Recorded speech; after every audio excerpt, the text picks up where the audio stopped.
श्री स्वामी समर्थ. जय जय स्वामी समर्थ. स्वामींच्या आशीर्वादाने तुमचा आजचा दिवस खरंच शुभ जावो हेच स्वामींच्या चरणी प्रार्थना करते.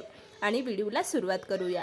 स्वामी समर्थांच्या केंद्रानुसार आपण देवघरामध्ये तांब्याच्या कलशामध्ये पाणी ठेवणं हे अत्यंत शुभ मानले जाते. म्हणून आपण नित्यनेमाने दररोज तांब्याच्या छोट्याशा कलशामध्ये देवांना जल अर्पण करत असतो. म्हणजे तो कलश पाण्याने भरून ठेवत असतो. पण या छोट्याशा पाण्याने भरलेल्या तांब्याचं आपला वास उजळण्यासाठी मदत होते आणि त्याबरोबरच आपले काही अडलेली कामं देखील पूर्ण होते आणि ते पाणी नसून एक तीर्थ देखील तयार होते. देवासमोर तांब्या भरलेलं पाणी नकारात्मकता ऊर्जा शोषून घेते आणि घरात सकारात्मकता पसरवत राहते.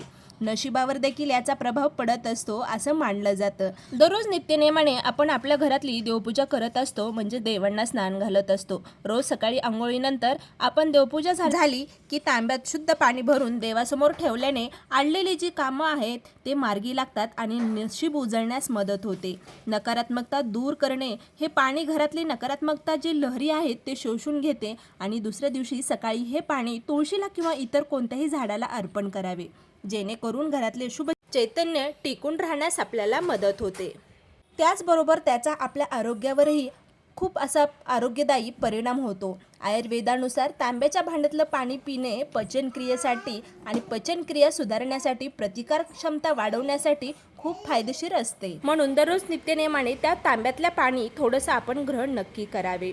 आध्यात्मिक महत्त्व बघा. हे देवासमोर पाणी ठेवलं का ठेवतात? कारण देवपूजेत पाणी हे पवित्र आणि शुद्धतेचं प्रतीक मानलं जातं.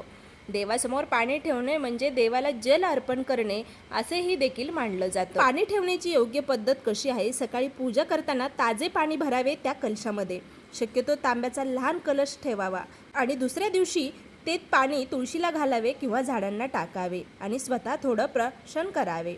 रोज पाणी बदलणे खरंच खूप महत्त्वपूर्ण आहे. हे एक पाणी नसून एक तीर्थ देखील तयार होते. मन शांत होते, श्रद्धा वाढते आणि सकारात्मक ऊर्जा देखील निर्माण होते आणि ह्याचमुळे जीवनात चांगले बदल जाणू लागतात. फक्त देवासमोर पाणी ठेवत असताना त्या कलशात जे पाणी आहे ते 2 ते 3 दिवस तसेच पाणी ठेवू नका. घाण किंवा धुळीनं पडलेलं पाणी कधीही त्या देवाच्या तांब्यासाठी वापरू नका. देवासाठी ठेवलेलं पाणी नेहमीच ताजे आणि स्वच्छ नक्की असावे. श्री स्वामी समर्थ. जय जय स्वामी समर्थ. तुम्हाला व्हिडिओ खरंच आवडला असेल तर व्हिडिओच्या कमेंटमध्ये नक्की लिहा ओम श्री स्वामी समर्थ.